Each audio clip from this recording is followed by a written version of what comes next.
What is going on, Crypto Fiends? Ryan Rotolo here at the Crypto Fiend Studios, and today we are going to be talking about Ethereum, specifically Ethereum. The whole video is going to be revolved around Ethereum, and we're mainly going to be discussing the current price movement of Ethereum, what news is really revolving around Ethereum right now, as well as Ethereum Futures and how that can really affect the price of Ethereum and the overall cryptocurrency market. And this is sort of something I feel like a lot of people are not paying attention to, and is a really big deal because you have to keep in mind Ethereum is still ranked number 2 and has $21 billion worth of market cap still in it, and is the largest DApp platform. So we're going to be discussing all of this today. Now, before we do get into that, thank you to everyone who has been supporting the channel.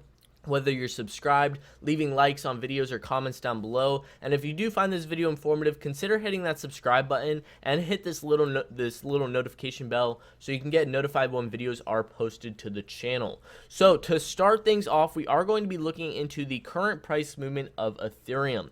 Currently down 6% on the day. Ethereum is currently at $205. When I first started doing my research for this video today, Ethereum was at $210. So it is slowly but surely dropping, and there's a handful of reasons why this is happening.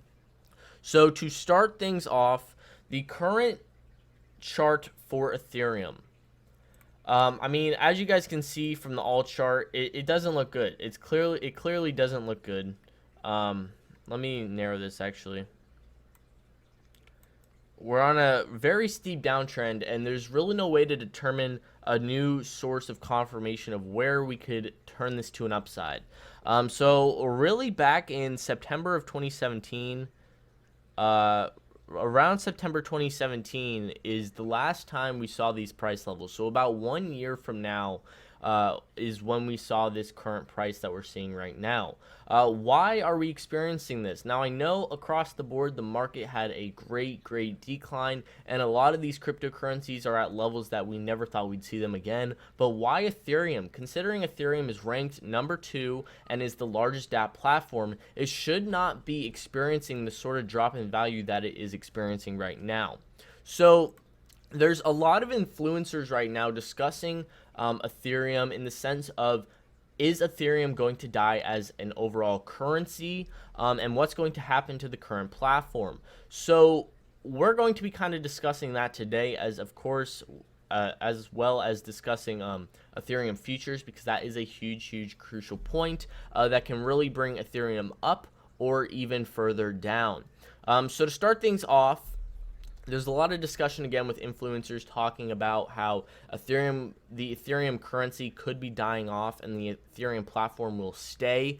And what they mean by that is you don't need the Ethereum currency to use the Ethereum DApp platform. You don't need the currency, the ETH coin or token, to create a DApp on their platform. So a lot of people are predicting that the token itself could potentially die off over time, and another DApp platform will take its place, not necessarily as number 2, but overrank it across the board, and people will continue to build platforms on Ethereum. Because keep in mind, Ethereum is a very beneficial DApp platform. It's very easy to use, and there's no sort of real regulation to tell you what you can and can't do. You can really just create anything that comes to mind on that platform. And to give you guys a good understanding of why and how Ethereum is so large, I go to this website called State of Dapps to get a good understanding of where Ethereum currently is and their top DApp platforms with development and progress, stuff like that. And this lists out every single DApp platform that is built off of the Ethereum blockchain. As you guys can see up by this number, if you can see it, 1,861 dApps have been built on the Ethereum platform, and that's if this is accurate. So 1,800 dApps, that is incredible. And right here they list out by the overall volume of those dApps of their rankings. First up, we have IDEX, Fork Delta, OmiseGo, and CryptoKitties. I was honestly very surprised to see CryptoKitties still ranked number 4, seeing that it still has a lot of popularity, so that's awesome to see. But this is the big problem we currently have, because we have Ethereum as a DApp platform, but we also have Ethereum as a token, as a currency.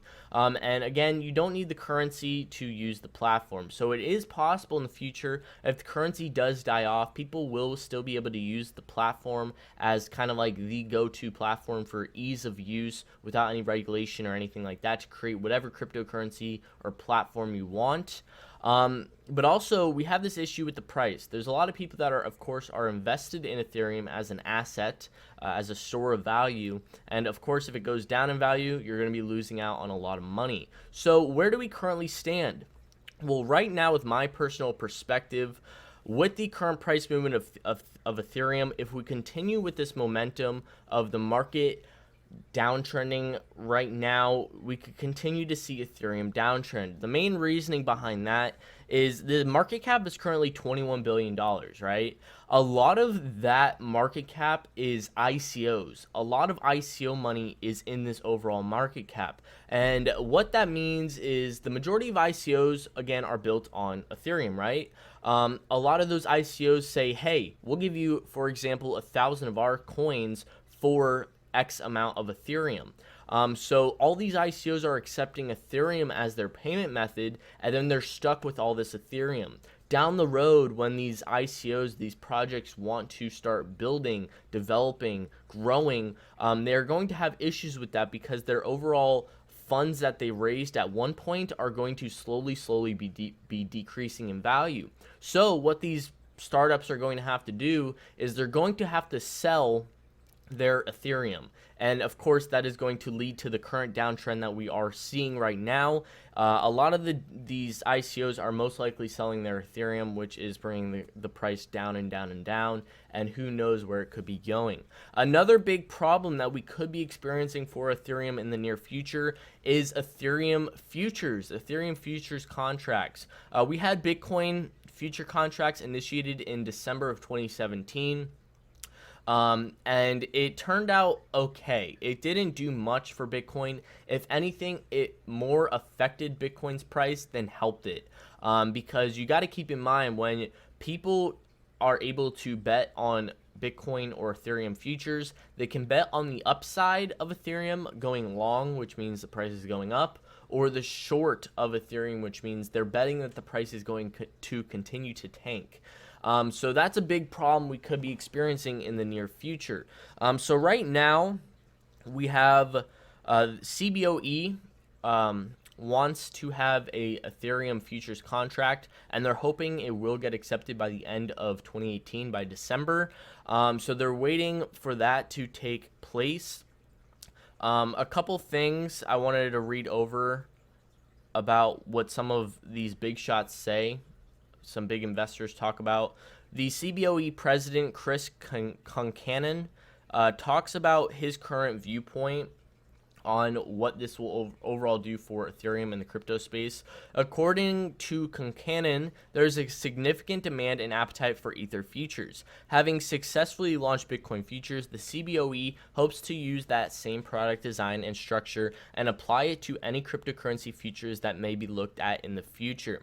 So, of course, Concannon is going to say a lot of people want it. That's why he wants it on his exchange. But he's not really probably understanding, or maybe he does understand, that this could greatly affect the overall cryptocurrency space, because right now, with Ethereum downtrending, you are going to have a lot of people betting against Ethereum on future contracts for Ethereum, which will, of course, tank the price even more. If this tanks the price for Ethereum, you are damn well going to see an overall decrease in value for a lot of these cryptocurrencies across the board, because yes, a lot of these dApps are built off of Ethereum. Like I said, 1,800 right now. So where we currently stand, what could happen? Well, the details of when we can expect this Ethereum futures launch to be revealed. The possibilities of these new offerings had a neutral effect on different cryptocurrency values.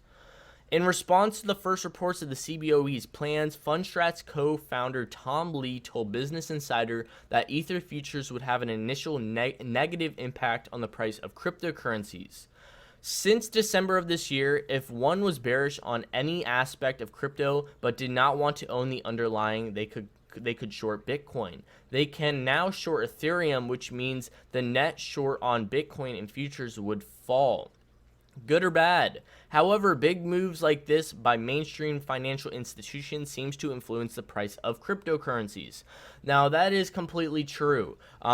When we have these futures take place, whether it's Bitcoin, Ethereum, or whatever in the future, it is going to help cryptocurrencies get exposure. It's definitely going to help with that. But it's also not going to help when you have the price going downward like it is right now, and you have a lot of investors that are able to short a currency that's clearly downtrending and will most likely continue to downtrend, especially when the future does come out, and they don't have to buy the underlying asset itself. So they're not taking a risk at all because they're not actually buying into the Ethereum currency. They're just buying the futures contract of the Ethereum currency.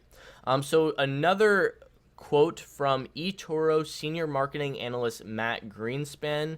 Greenspan was upset about the possibility, saying that Wall Street is working hard to build bridges to the crypto market, calling the launch of Ether Futures a critical next step. So, again, there's a lot of positive and negative sides to things, and I'm completely open to listening to both sides of things.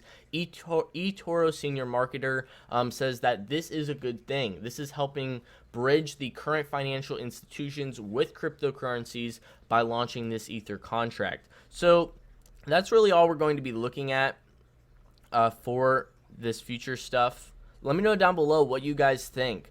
Personally, for me, my honest opinion on Ethereum, I'm not an investor in Ethereum. I just personally think that there's so much more competition that currently right now is better than Ethereum. They may not have all the dApps built. Ethereum is still the king. They have the most dApps. They have the most people on their overall platform. But there's a lot more competition that is better teams, better development, better scalability, better transaction speed, stuff like that, that I think can eventually, over the course of time, not right away, not probably in the near future, can replace Ethereum, not necessarily as ranked number 2, but replace it as the number 1 dApp platform. Those perfect examples are Cardano, EOS. EOS is doing awesome right now. Neo, vechain. You guys get the idea. So that's my take on things. I think right now Ethereum is just at such an odd stage where it could still really go anywhere, and it's down 7.55% right now. So it dropped $3 in the recording of this video. So it is a little scary to think of. So if you guys are invested in Ethereum, I'm not trying to scare you or anything. You just have to come to the realization and hear this stuff so you can be prepared, whether you want to sell and get out of Ethereum or you want to hold for the long term. So right now, the Ethereum price is mainly tanking, to summarize it for you guys, because of a lot of these ICO startups are pulling out, and we have this Ethereum futures contract most likely happening in the near future, which could definitely affect Ethereum in the upside, but more looking towards the downside in my opinion. So let me know down below what you guys think is going to be happening with Ethereum over the next year. We don't have to be looking at the short term of things. Where do you think Ethereum is going to be in a year from now? Because it is an awesome platform. It got us where we are at today, so we have to thank it for that. But is it time for a new king? Let me know down below. Thank you guys so much for watching. If you're not subscribed, consider hitting that subscribe button, and I will catch you in the next. Woo!